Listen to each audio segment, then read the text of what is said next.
Bonjour à tous les amis et bienvenue dans cette nouvelle vidéo de Vivre Sainement. Aujourd'hui nous allons parler de comment les médias nous instrumentalisent, nous programment pour diriger notre opinion sur un sujet ou sur quelqu'un en particulier. Et donc nous allons parler aujourd'hui de Donald Trump que les gauchistes américains, totalement en vrille dans les sondages aux États-Unis avant les élections américaines, s'étaient dit bon alors notre programme clairement il est trop naze et les gens ont compris. Alors pourquoi pas essayer de transformer Donald Trump en un Hitler 2.0 pour essayer d'influencer les possibles neuneux.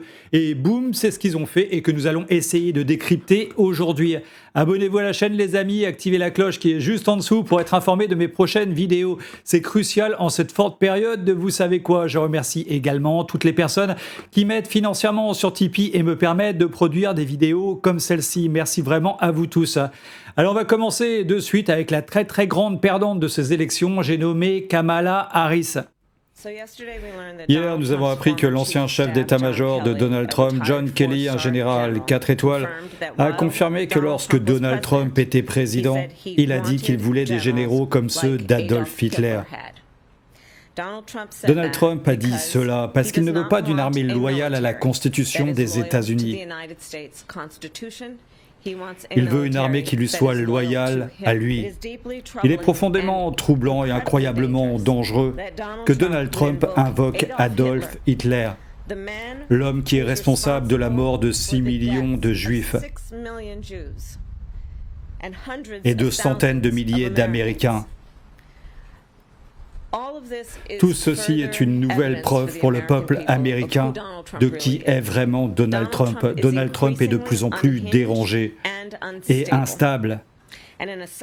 Lors d'un second mandat, des personnes comme John Kelly ne seraient pas là pour servir de garde-fou contre ses tendances et ses actions. La conclusion est donc la suivante. Nous savons ce que veut Donald Trump. Il veut le pouvoir absolu. Dans 13 jours, la question sera de savoir ce que veut le peuple américain. Voilà donc à un moment où la campagne de Kamala Harris battait complètement de l'aile, à tel point que même les médias collabos du type CNN, MSNBC la donnaient perdante dans tous les sondages. Et d'un seul coup, chapeau magique, il y a un ancien chef d'état-major de Donald Trump qui arrive d'un coup d'un seul en pleine campagne électorale américaine et vient nous faire des révélations massives sur le grand méchant Donald Trump. Et donc, selon ce gars, Donald Trump veut des généraux qui soient fans de lui comme ceux d'Hitler et boum, pavé dans la mare. Et bien sûr, ces annonces sont absolument sans aucune preuve, juste la simple parole d'un gars que Donald Trump a vivement critiqué dans le passé en le qualifiant de traître. Et donc cette info bidon, d'un seul coup, part sur toutes les chaînes gauchistes à travers le monde. C'est parti. Aux États-Unis, Kamala Harris accuse Donald Trump d'être un fasciste. Oui, c'est pas une façon de parler ou une comparaison hasardeuse ou un coup de sang. La vice-présidente et candidate démocrate à la présidentielle choisit là ses mots avec précaution. Laissez-moi vous demander si vous pensez que Donald Trump est un fasciste. Oui, je le pense. Oui, je le pense. Et je crois aussi qu'il faut faire confiance sur ce sujet à ceux qui le connaissent le mieux. Pourquoi Kamala Harris utilise ce mot fasciste? À cause des propos de l'ancien conseiller militaire de Donald Trump, John Kelly. Il affirme que quand il était au pouvoir, Trump a notamment affirmé qu'il aurait voulu des généraux aussi fidèles que ceux qu'avait Adolf Hitler. Il a été cité dans une longue enquête du journal The Atlantic. Oui, donc là on part sur un gars qui est rédacteur en chef d'un magazine démocrate américain, The Atlantic Magazine, et complètement orienté contre Donald Trump. C'est en particulier dans les moments de forte tension que Trump laisse exprimer ses frustrations, notamment au moment de l'affaire George Floyd, où Trump aurait dit pourquoi ne pas simplement leur tirer dessus. Mais il avait aussi des frustrations à l'égard du Pentagone. Ainsi, son envie de ressembler davantage à Hitler et d'avoir des relations hitlériennes avec ses généraux se manifeste dans ces moments-là.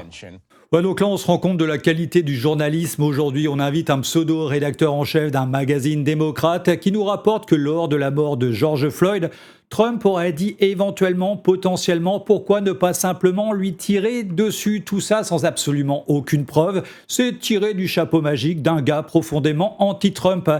Et ce gars continue en disant que Trump aurait dit au Pentagone qu'il aurait envie de ressembler encore plus à Hitler. Voilà, ça c'est du journalisme aujourd'hui. Et bien sûr, je vous laisse deviner s'il y a des preuves de tout ça. Je vous laisse répondre dans les commentaires ci-dessous et on continue.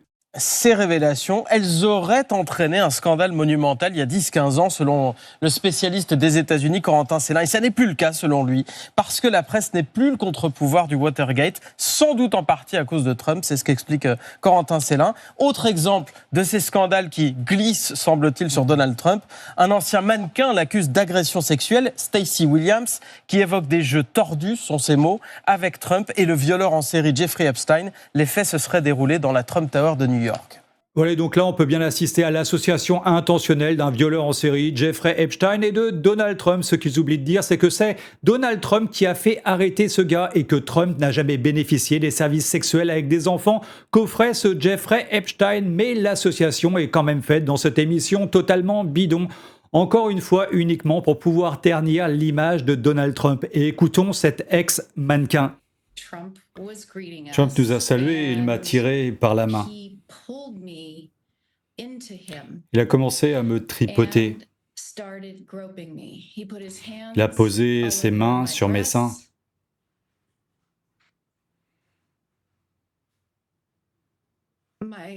Ma taille, mes fesses. Et je me suis figé. Alors ici, bien sûr, je pourrais pas dire que c'est pas vrai, j'étais pas là-bas, donc j'en sais rien, mais encore une fois, on peut juste essayer d'analyser le contexte, et le contexte est que cette femme, si c'est vrai, n'a rien dit pendant des dizaines d'années, et que soudainement, pendant des élections présidentielles, elle apparaît comme ça, comme par magie, pour dénoncer ce drame. Faut quand même avouer que c'est très étrange, bizarre, vous avez dit bizarre, comme c'est très bizarre, effectivement. Allez, on continue sur la porte-parole du gouvernement américain. Le président Biden croit que Donald Trump est un fasciste. Je veux dire, oui, nous l'avons dit. Il l'a dit lui-même. L'ancien président a dit qu'il allait être un dictateur dès le premier jour. On ne peut pas ignorer ça. On ne peut pas. Et on ne peut pas ignorer ou oublier ce qui s'est passé le 6 janvier. Voilà, donc là encore, Donald Trump en Australie fait toujours le show et blague avec son audience. Donc on sort une phrase de son contexte et d'un seul coup, ça devient le drame. Mais avec ces gens-là, plus rien n'étonne. Bref, on continue maintenant avec un survivant d'Auschwitz. Je m'appelle Jerry Wardski, j'ai 94 ans. Et je suis un survivant d'Auschwitz dans les marges des morts. Adolf Hitler a envahi la Pologne quand j'avais 9 ans. Il a tué mes parents et la plupart de notre famille. J'en sais plus sur Hitler que Kamala n'en saura jamais en 1000 vies. Qu'elle accuse le président Trump d'être comme Hitler, c'est la pire chose que j'ai jamais entendue lors de mes années de vie aux États-Unis. Je connais le président Trump et il n'aurait jamais dit ça. Et Kamala Harris le sait et elle doit à mes parents et à toutes les personnes qui ont été tuées par Hitler des excuses pour avoir répété ce mensonge. Alors bravo à ce monsieur d'avoir fait cette intervention et il a raison de souligner que tous ces gens jouent avec la mémoire des morts et des familles toujours endeuillées. Ces gens n'ont aucune morale, comme cette pseudo-journaliste gauchiste, j'ai nommé Brigitte Hadès. Plus il a l'air comme ça agressif et plus les gens vont se dire mais quand même c'est un fou. En revanche, il faut aussi penser que comme il fait le pitre, il est amusant. Et les gens se disent, il va pas disparaître, on l'aime bien, il est marrant sur la télévision. Quand on pense à Hitler, moi j'ai entendu des gens expliquer, des historiens, que Hitler, en fait, les gens le trouvaient drôle. Par rapport à Daladier et Chamberlain, il était amusant. Il faisait le pitre, il avait des grimaces, il était outrancier, et les gens trouvaient ça beaucoup plus entertaining. Mais ça joue aussi. Alors, c'est ça qui est inquiétant. Alors voilà le niveau du journalisme aujourd'hui. Donald Trump est marrant, et cette pseudo-journaliste a entendu que Hitler était aussi marrant. Donc Donald Trump, par analogie, est Hitler 2.0. Hitler faisait caca aussi, Trump fait caca aussi, donc Donald Trump est la réincarnation d'Hitler, et c'est prouvé. Franchement, on vole très très bas. On passe finalement à un commentaire très intéressant. Yes, I do. Est-ce que tu dis yes, I do, Emmanuel de Villiers? Non, c'est une honte parce qu'elle est allée beaucoup plus loin. Elle a assimilé Donald Trump, ancien 45e président des États-Unis et candidat contre elle, elle l'a assimilé à Adolf Hitler. C'est une honte d'instrumentaliser le nazisme pour une élection. C'est pas parce qu'elle est en difficulté dans cette élection, comme son concurrent d'ailleurs Donald Trump, personne ne sait quel va être le résultat, qu'on a le droit d'instrumentaliser l'hitlérisme, toutes les victimes de la Deuxième Guerre mondiale. Moi, en tant que fils interne et résistant, je trouve ça honteux. Donc, elle a tort de le traiter de fasciste. Absolument, c'est une dérive totale. Trump n'est pas un fasciste. C'est une dérive totale. Il faut savoir raison garder.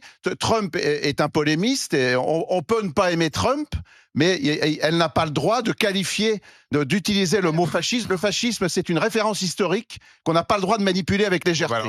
Alors je pense que son commentaire rejoint le bon sens du survivant d'Auschwitz, mais attention, la lame la plus affûtée de la gauche arrive à grands pas. Le problème, c'est que tout le monde le manipule. Ouais, alors déjà, voir que tout le monde très facho de tout le monde. Donc. Alors, Trump manipule beaucoup de choses avec légèreté, notamment la vérité, quand il raconte... Bah, peut-être Kamala Harris fait pareil. Alors, c'est là où j'allais exactement arriver.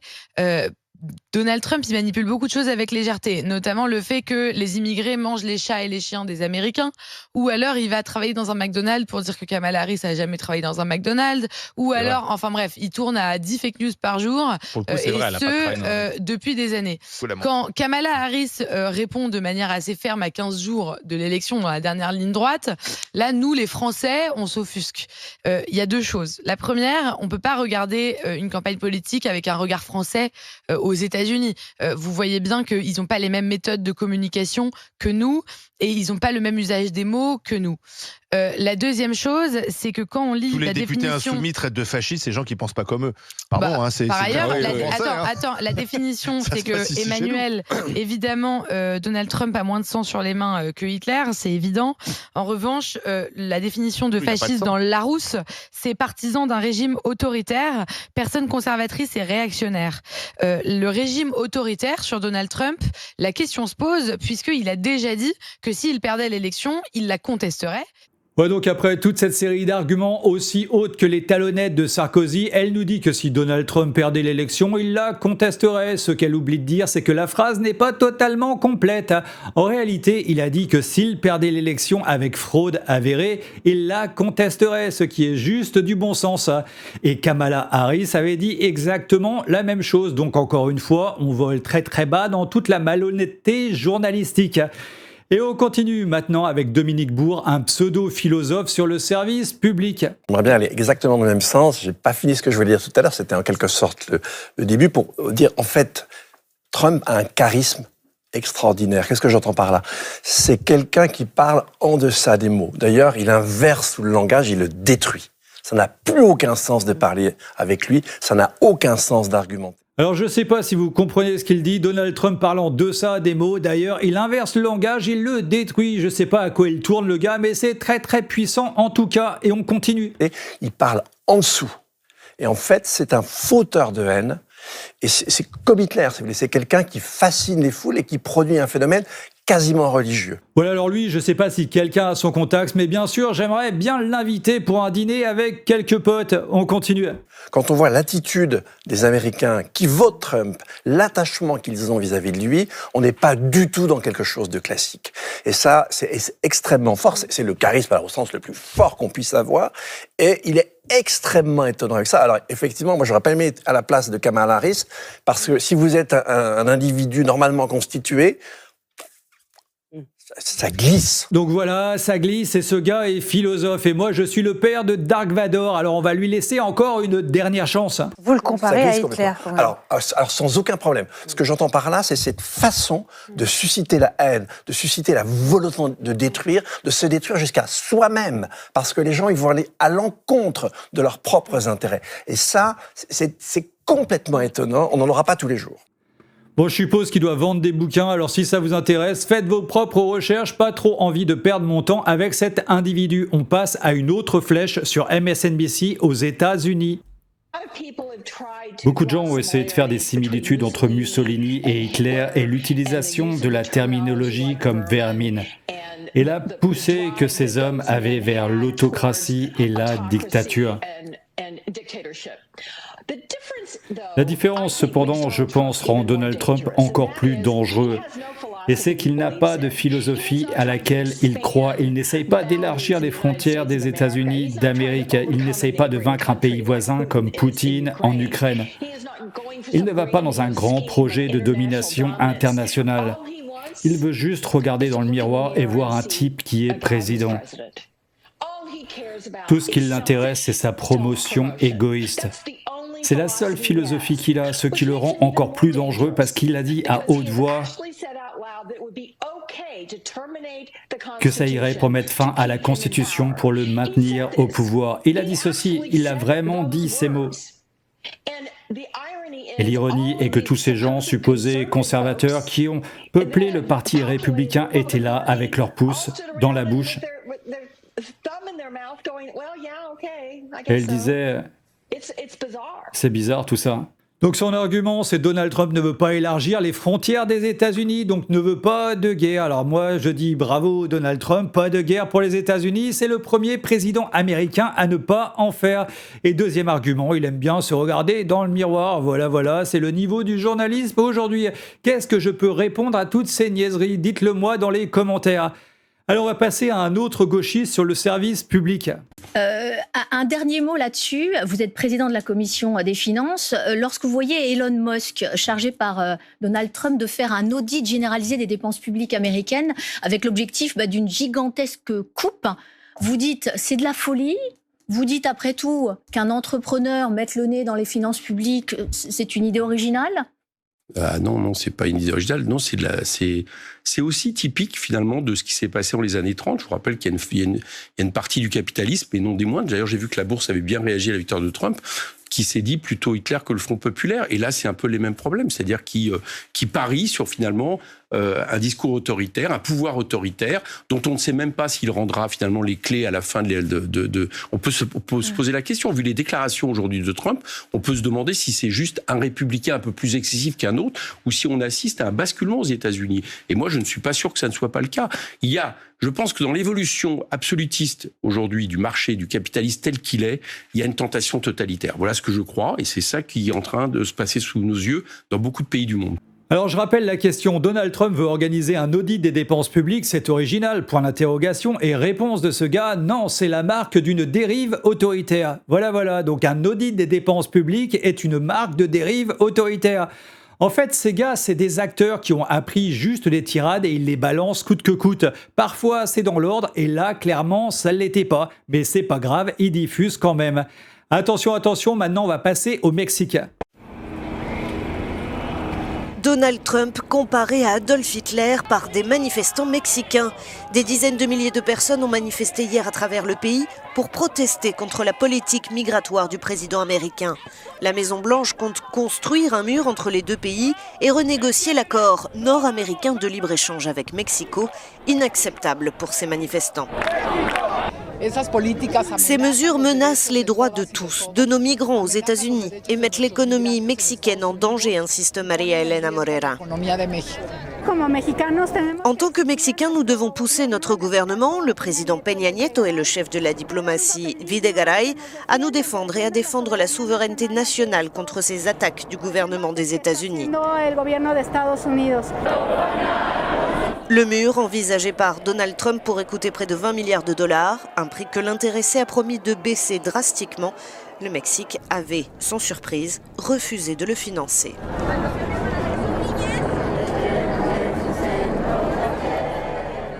Voilà donc plein de manifestants vus du sol en plan très très serré pour ne pas voir l'immensité ou la non-immensité de la foule et toujours les mêmes messages passés. Donald Trump est le nouveau Hitler car il veut des frontières à son pays. Bah oui, parce qu'avoir des frontières à son pays, c'est clairement du nazisme. Voilà. Suivant. Ici, il est très critique. Là, on a un anti-Trump tout à fait décidé en la personne. Moi, je dis que Trump est un agent de Poutine. C'est aussi simple que ça. C'est un agent, il est sous contrôle. Depuis 4 ans, ce qu'il fait est téléguidé. Voilà, donc encore plein de preuves. Un gars vient nous annoncer à la télé que Donald Trump est téléguidé par Poutine et c'est tout à fait normal. On doit tous le croire sur parole car vu à la télé. Et écoutons maintenant encore un gars du service public payé avec nos sous. Quand ils entendent par exemple le général Milley, que vous connaissez par cœur les uns les autres, qui est l'ancien chef d'état-major des forces armées aux États-Unis, qui a lui aussi participé à un livre qui s'appelle War de Bob Woodward, le grand journaliste américain Bob Woodward, et il dit à propos de Donald Trump, c'est l'ancien chef d'état-major des armées, il dit c'est un fasciste total, il est désormais la personne la plus dangereuse pour ce pays. Est-ce que ça, à un moment donné, ce genre de déclaration d'un militaire respecté, est-ce que ça infuse dans la campagne ? Ou est-ce que personne ne l'entend ? En tout cas, je ne suis pas sûre que ça impacte particulièrement l'électorat de Donald Trump, qui, par exemple, ne voit pas du tout comme un problème le fait que J.D. Vance, qui est donc le colistier de Donald Trump, l'avait qualifié avant d'être choisi comme colistier d'homme extrêmement dangereux, de petit Hitler, enfin voilà, enfin et puis en disant a posteriori oui mais non mais en fait je m'étais trompé sur l'homme, il est super, etc. Non en fait honnêtement j'ai l'impression que tout ça, tout comme les procès, quoi que ce soit, tout ça ça ne change rien à la structure. Il y a cette marge d'erreur dont on parlait. Oui. C'est là-dessus que ça se joue.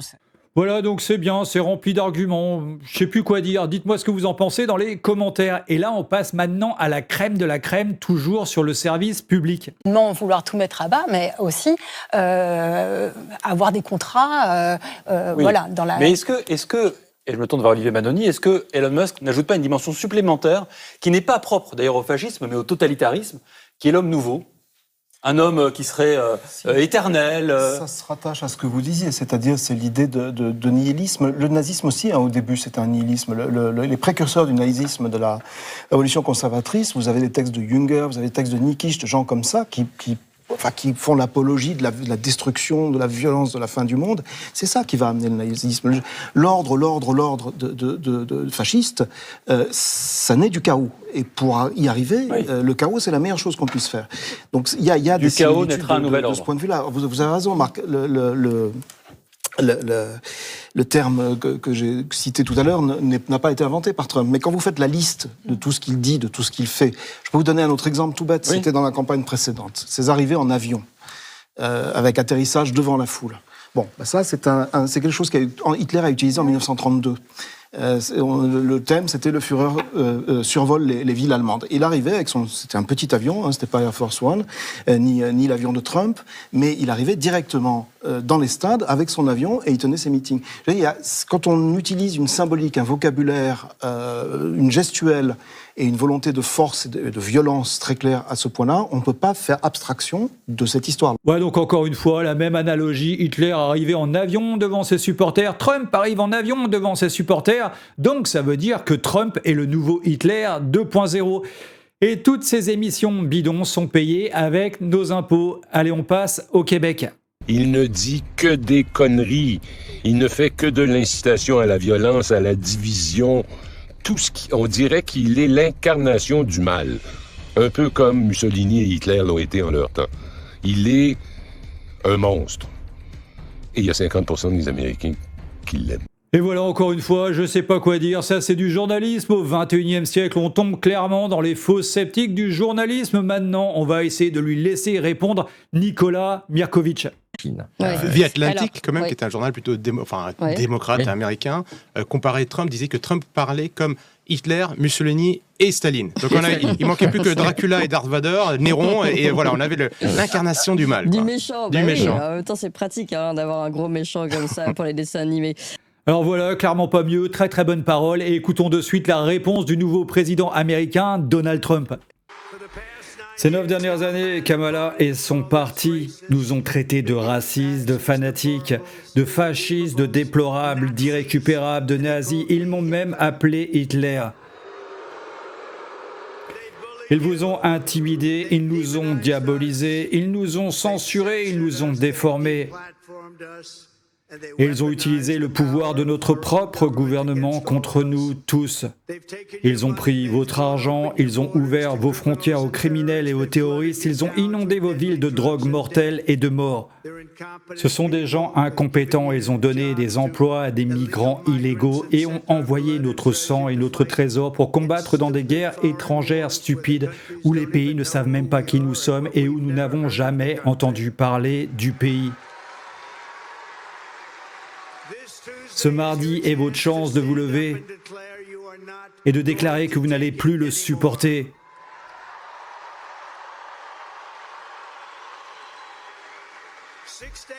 Dans 6 jours, nous pourrons tourner la page pour toujours sur cette administration ratée et corrompue. C'est une administration corrompue, vous le savez.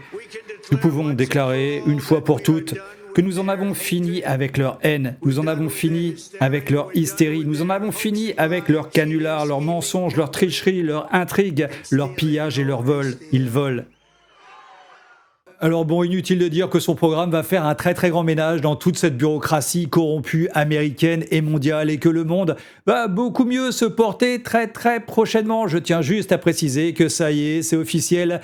Donald Trump a remporté l'élection américaine, le Sénat et la Chambre des représentants. Donc il n'y aura plus absolument aucun frein dans son programme et ceci malgré la corruption généralisée des médias dans son pays et dans le monde entier. Écoutons Elon Musk.